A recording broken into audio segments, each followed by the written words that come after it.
Olá, muito boa noite para todo mundo. Tirando o boi de arribada, repassando as invernadas em jornadas boiadeiras começadas na boca da madrugada e terminadas na tarde morredeira, a comitiva novidadeira do Terra Viva DBO na TV está de novo aqui na frente da televisão, apetrechada e preparada para começar mais uma função. E já anuncia a apresentação da prosa brideira do dia. Com tanta notícia de igual urgência e de extraordinária relevância para a nossa atividade pecuária, em geral, neste começo de ano, a gente ainda não tinha tido tempo de dar sabedência aos companheiros e companheiras produtores brasileiros do resultado da balança comercial do setor leiteiro no ano passado, o que vai ser feito agora sem mais demora.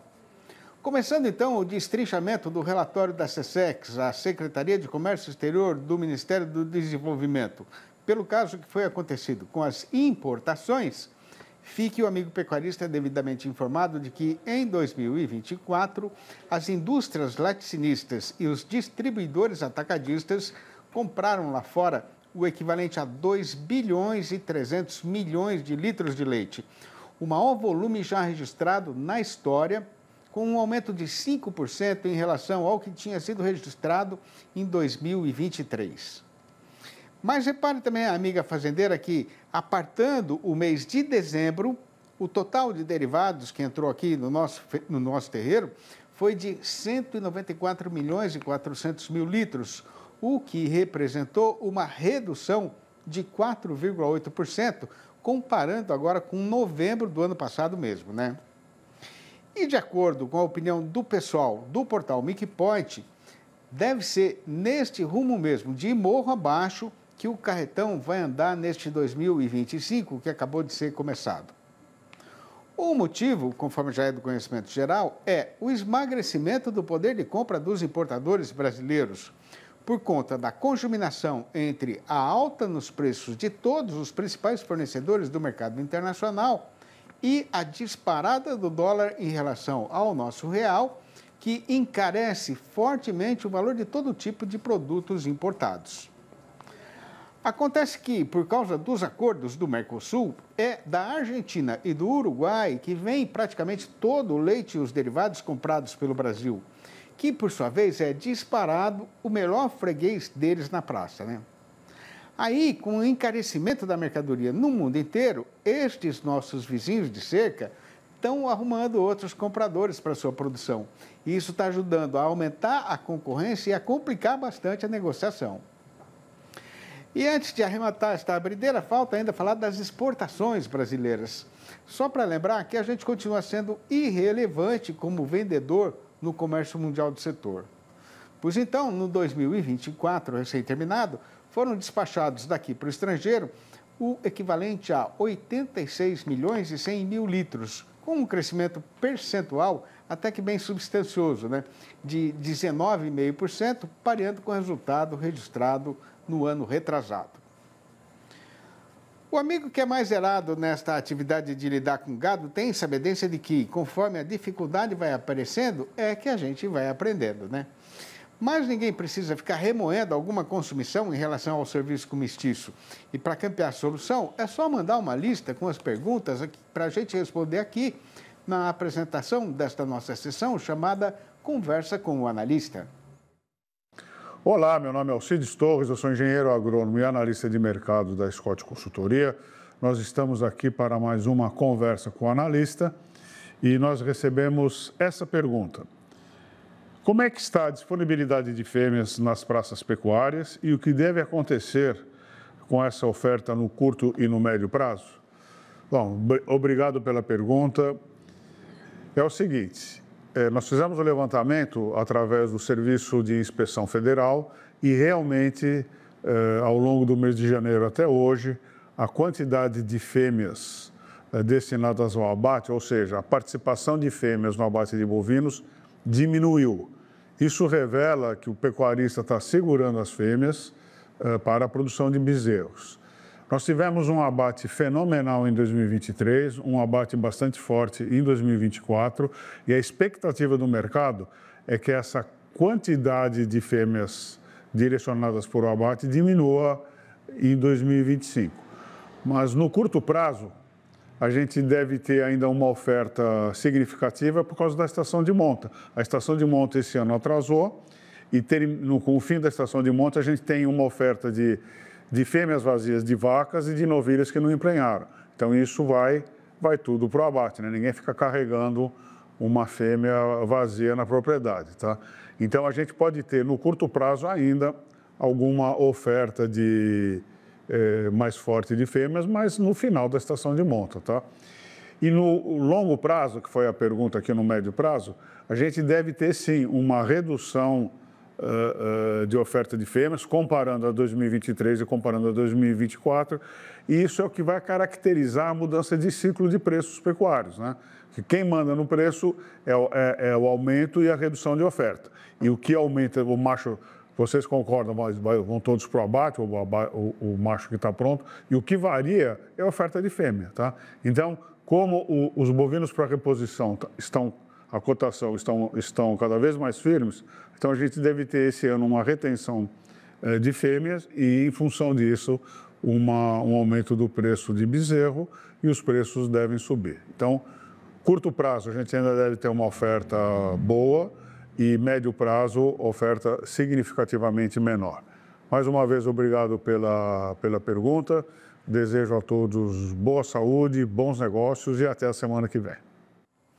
E se o companheiro ou a companheira pecuaristas que estão aí na frente da televisão escutando a nossa falação continuam padecendo com alguma dúvida ou consumição a respeito do serviço boiadeiro que está empatando a lida e atazanando a vida, pode ser que a gente possa ajudar a resolver a questão, fazendo a perguntação diretamente para um especialista. Para quem precisar e quiser participar, é só mandar uma mensagem eletrônica para o endereço internetico pauta@tvterraviva.com.br. Repetindo, pauta@tvterraviva.com.br.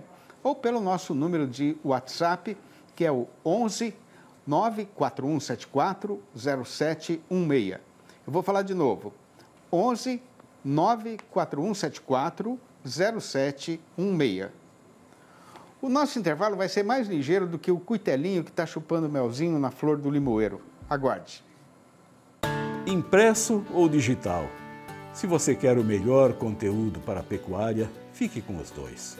Tenha sempre seus exemplares da DBO à disposição, no escritório, na caminhonete ou ao alcance de seus colaboradores na fazenda. DBO é fonte de conhecimento, reportagens de campo, matérias, artigos e análises de mercado. Entre lá na nossa loja no portal DBO e faça sua assinatura impressa e digital ou só digital. Da estrada o viajante está se arregalando com o capim verdejante, enfeitando a paisagem nas invernadas e na morraria. E na sombra de uma guaraiúva copada, na bordadura da mataria, a saracura orgulhosa está levando os filhotinhos, já grandinhos, para passear. E com a estação chuvosa sendo generosa, nas fazendas leiteiras brasileiras não está faltando pastagem para alimentar a vacada, para a tranquilidade dos companheiros e companheiras produtores do país inteiro, né? Esta é a parte boa do verão, mas a questão é que, com o excesso de umidade e com o chão constantemente molhado, uma grande preocupação para o pecuarista nesta época do ano são as doenças de casco e a metrite, que podem provocar uma grave perda de produtividade da vacada e a queda da lucratividade na atividade.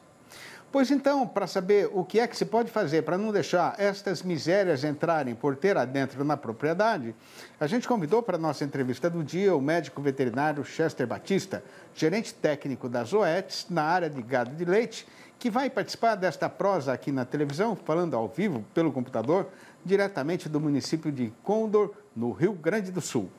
Boa noite, Chester. Seja muito bem-vindo aqui no nosso arranchamento internetico e eletrônico. Mais uma vez, é uma grande satisfação receber a sua visita aqui. Fique à vontade, porque você está na sua casa, conforme você já sabe, né? Boa noite, Sidney. Obrigado, um prazer estar aqui com vocês, né? Mais uma vez participando do programa e transmitindo boas informações aos nossos produtores rurais. Muito obrigado pela presença. Ô, Chester, o que é que o verão tem a ver com os problemas de casco e com a metrite? Então, o verão ele nos dá a dádiva de muitos alimentos, né? Alimento em fartura no Brasil inteiro, mas ao mesmo tempo ele traz o calor e a umidade. E o calor e a umidade são fatores predisponentes para quê? Tanto para a metrite quanto para os problemas de casco. Boa parte das bactérias que influenciam nos problemas de casco, elas colonizam a região do casco, elas precisam de umidade. Então, toda vez que tu tem barro, tem uma disseminação maior de umidade, tu tem maior predisposição dessas bactérias. Ao passo que a metrite, ela é uma infecção que ocorre no útero das vacas pós-parto. E toda vez que tu tem um excesso de umidade, tu também tem uma maior sujidade da região da bunda, da região traseira da vaca. Então, tu tem uma predisposição a maior chance de ter uma contaminação bacteriana. Além disso, a temperatura e umidade elevada, elas predispõem abaixo do sistema imune das vacas. Então, as vacas, em geral, ficam com o sistema imune comprometido e, por consequência, toda vez que tiver uma invasão bacteriana pós-parto, então, que é comum, então, a entrada de sujidade, fezes, então, na vagina da vaca no pós-parto, essa colonização pode ocorrer mais facilmente. Então, os micro-organismos se multiplicam e pode vir uma infecção com maior ascendência. Então, esses são alguns dos fatores aí que predispõem, então, as metrites e o problema de casco nessa época serem mais incidentes. A gente fala no plural, né? Mas quais são os principais problemas de casco que a vacada pode ter nessa época do ano, Chester? Perfeito. Então, nessa época do ano, geralmente os problemas de casco, eles são tanto infecciosos quanto não infecciosos, que a gente fala, né? Infecciosos seria aquele flegmão, o produtor conhece aquele pezão inchado, aquela vaca com dermatite, que ela fica pisando a pontinha do casco. Então, são fatores infecciosos que predispõem.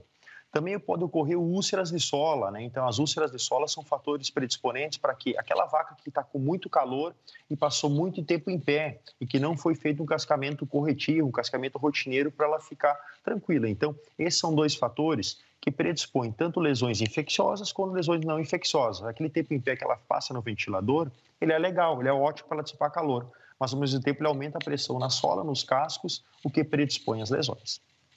Agora, o que é que vai acontecer com uma vaca que está com o casco machucado ou inflamado?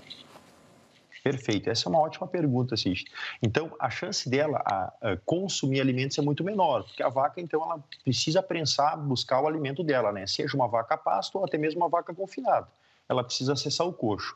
Já se sabe que se a vaca tem que escolher entre deitar, porque ela tem uma dor no casco, e comer, ela opta por deitar. Então, a primeira coisa vai ser a diminuição do consumo alimentar, então, o consumo dos alimentos. Então, se o animal é um animal de leite, a chance dela produzir menos leite porque ela comeu menos é total. Então, ela produz menos leite. A chance dela emprenhar é menor, porque ela não aceita a monta, ela não demonstra os sinais de cio de forma tão clara. E se é um animal que está em confinamento, está sendo confinado, ele não vai acessar o coxo tantas vezes, o que vai predispor a não ganhar tanto peso. Então, são uma série de impactos de forma direta, sem contar os impactos indiretos, que seriam os impactos no sistema imune. Então, aquele animal fica mais predisposto a outras lesões infecciosas, como, por exemplo, uma pneumonia, uma mastite ou outras lesões afins. Qual que é o tratamento para o animal que está com problema de casco? Existe um tratamento geral assim, Chester? A nossa grande recomendação é sempre chame um profissional especializado. Então, como, por exemplo, um profissional especializado em podologia, um casqueador no Brasil, vamos dizer assim, né? Há muitos profissionais bons no Brasil hoje. A recomendação é chamar aquele profissional, ele vai levantar o pé do animal, então, com todo cuidado, e ele vai ver quais são as medidas corretivas necessárias. A maioria das vezes, tu tem que fazer uma medida corretiva, um toalete, né, um cascamento, que a gente fala que é tirar a parte da queratina que está, vamos dizer assim, lesionada, e também fazer algum tratamento, seja com anti-inflamatórios ou com antibióticos, se necessário, se for uma lesão infecciosa. Se for somente uma lesão inflamatória, o casqueador vai retirar a parte de queratina necessária, enfim, vai fazer os devidos curativos. Então, esses são os procedimentos normais. Mas a recomendação sempre chame um casqueador, um profissional habilitado aí, que entenda de podologia para poder estar avaliando o casco do animal. Agora, falando de novo da metrite, né, Chester, o que é que acontece com a vaca que está com esse problema? Perfeito. Então, o que é a metrite? Né? A gente está falando, a metrite é uma infecção uterina que ocorre em vacas pós-parto, que já pariram. Quais são os dias principais para ocorrer a metrite? Então, a metrite ela pode ocorrer, então, em média, ela ocorre então, entre o 6º e 8º dia ali pós-parto. Então, acho que tem a metrite. O que ela é? É uma infecção do útero, então, das camadas do útero. Então, para o amigo produtor entender, é aquela vaca que está 6, 5, 7 dias parida e que ela vem para a ordem, ela dá uma paradinha, ela vai fazer, vamos dizer assim, ela vai fazer o movimento de urinar e junto ela sai uma secreção fétida da vagina dela. Aquela secreção, tipo um sero sanguinolento, assim, um troço catinguento que o produtor mesmo vê naturalmente, com um odor muito intenso, isso é a metrite. Então, basicamente, essa é a doença que ocorre, então, no pós-parto, e ocorre somente em vacas no pós-parto. Tem cura ou o produtor perde a vaca, Chester? Não, sempre ela tem cura. Então, fazendo a opção do tratamento com os antimicrobianos, então chamando um veterinário profissional habilitado, ele vai fazer o tratamento com antimicrobianos, vai fazer o uso de anti-inflamatório se necessário, fazer uma hidratação na vaca, são pontos fundamentais e tem cura sim, com certeza vai ser curada. O que vale ressaltar é que toda vez que tu não faz o tratamento adequado, tu tem a chance da vaca baixar o consumo alimentar, ela ter um deslocamento de hebomase, ela fica fraca, ela ter cetose e uma série de outras doenças. Então, quanto antes tratar a metrite, melhor é, porque ela também compromete a fertilidade. Então, a vaca que teve metrite hoje, ela vai ser uma vaca que tem uma chance menor de emprenhar lá na frente. Então, lembra o amigo produtor, toda vez que tu tem um índice alto de metrite, busque o veterinário, busque o teu zootecnista, o seu nutricionista, para tentar entender o que está acontecendo, quais são os fatores, porque ela vai impactar também na reprodução e na produção de leite.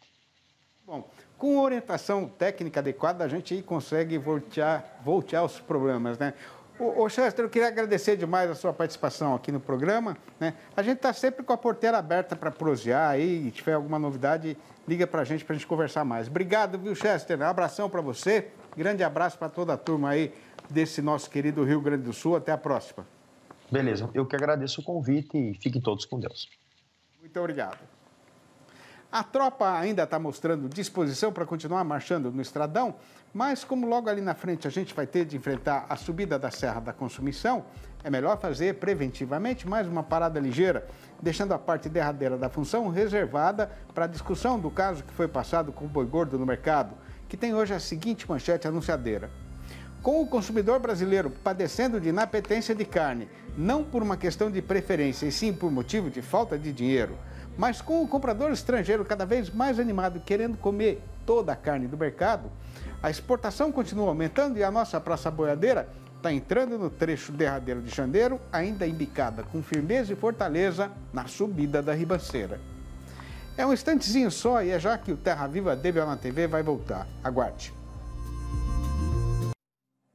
Seguindo em frente no batente de destrinchar e fatiar a informação verdadeira, que não pode faltar para orientar os companheiros e companheiras na lida boiadeira, a gente passa a apresentar agora o noticiário e o nosso comentário a respeito do fato que foi passado com o boi gordo e de como foi a variação da sua cotação.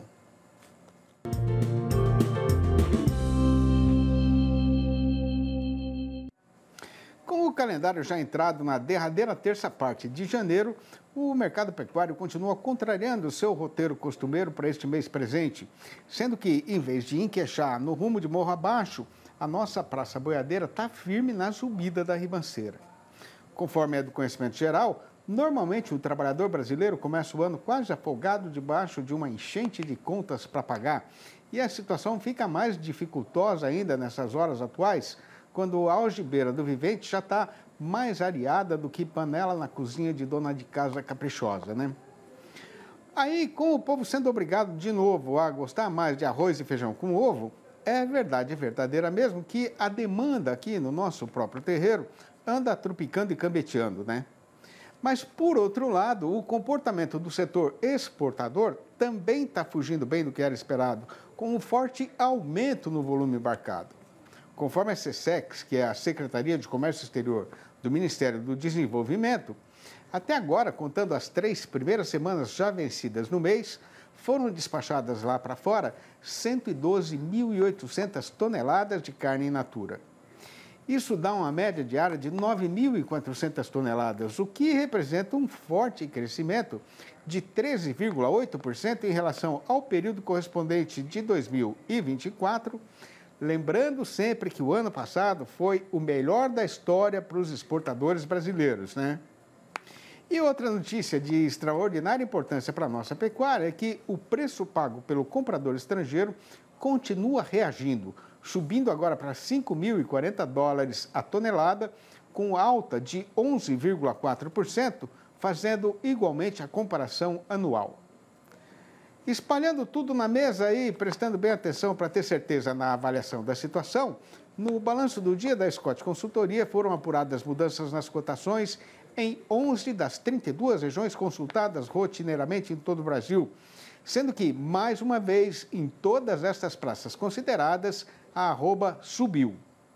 Começando então a recitação da lista, fique a amiga pecuarista informada de que em Goiânia, a capital do Goiás, o boi aumentou sozinho, passando para R$ 312 isso para pagamento a prazo e ainda para descontar a parte do fundo rural. Já no sul das Minas Gerais, a arribada foi geral, com o macho indo para R$ 315 e a fêmea para R$ 295. No Triângulo Mineiro, o reajuste foi só para a vaca, que arredondou os R$ 300. Em Três Lagoas e também em Dourados, no estado de Mato Grosso do Sul, o fazendeiro não entrega mais boi por menos do que R$ 315. No sul da Bahia, quem tem fêmea para vender só aceita conversar a partir de R$ 282. No Espírito Santo, para sair negócio, o macho tem de valer R$ 297 ou mais. No sul do Tocantins, o vento bom que bateu na praça levantou todos os preços do mercado, sendo que o do boi foi para R$ 300 redondos e o da vaca para R$ 277. No norte tocantinense, a fêmea pulou igualmente para R$ 277. No oeste do Maranhão, quem quiser comprar vai ter de pagar pelo boi R$ 292 e pela vaca R$ 270. E no oeste do Rio Grande do Sul, a fêmea encareceu para R$ 10,55 o quilo vivo, o que corresponderia a R$ 316,50 se o negócio fosse em arrobas. Os tocadores e canturinos estavam afinando as vozes com a viola caipira e os dançarinos combinando os passos do catira, quando o Tião Quirino, vindo lá da roça, foi chegando pelo fundo do salão para descarregar a carroça. Era para o povo continuar ensaiando, mas na hora em que o portão abriu, o Hildebrando viu e, sabendo o que é que ele estava trazendo, já saiu correndo e perguntando que cachaça era aquela, se era da branca ou da amarela, e aí todo mundo se abraçou num garrafão e não sobrou ninguém para continuar com a função. Esta e outras prosinhas rimadas inspiradas na simplicidade da vida e da lida do nosso povo, eu fui escrevendo e ajuntando ao longo dos anos, conforme eu fui andando e conhecendo o chão e a gente desse mundão do sertão brasileiro. Isso com a intenção de tirar um retratinho ligeiro da extraordinária riqueza e da nobreza da nossa cultura para mostrar para as gerações futuras.